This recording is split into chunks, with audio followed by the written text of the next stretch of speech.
হরে কৃষ্ণ, রাধে রাধে। আমি সবার কাছে একটি আনন্দেতে আলোচনা করতে চাই। একদিন এক কৃষ্ণ ভক্ত শিষ্যকে বলল, সুখ তোমাদের কোথায় আছে? শিষ্য বললেন, আমাদের সুখ কোথায় প্রভু? আমি তো সঠিকভাবে জানি না। আরেকজন শিষ্য বলল, হ্যাঁ, সুখ আছে আমাদের টাকার মধ্যে। অনেক কিছু কিনতে পারবো, খাইতে পারবো, সুখ এখানেই আছে।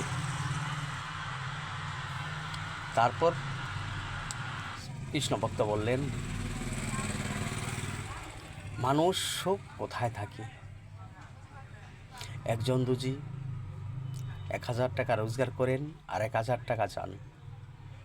দুজি ভালো ভালো খাওয়ান থাকে, মুখে স্বাদ থাকে না, আরও স্বাদের জন্য আরও ভালো ভালো খাওয়ার চান। তাহলে সুখ কোথা থেকে আসবে? তো বললেন শিষ্যকে, তোমার সুখ সঠিক কবে আসবে?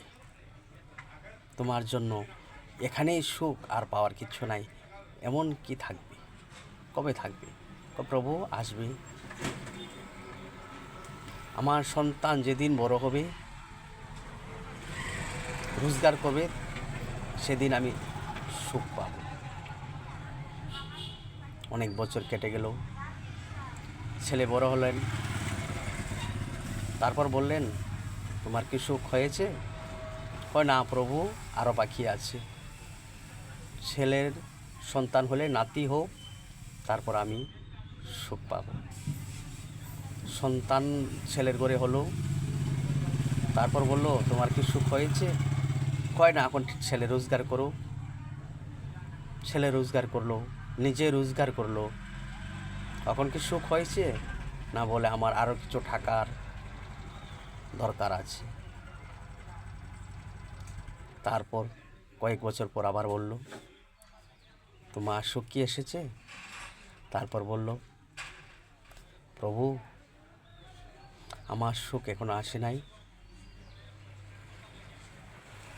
এখনো আমার অনেক কিছু উপভোগ করার বাকি আছে, অনেক কিছু ছেলের জন্য, আমাদের জন্য আরও টাকা চাই।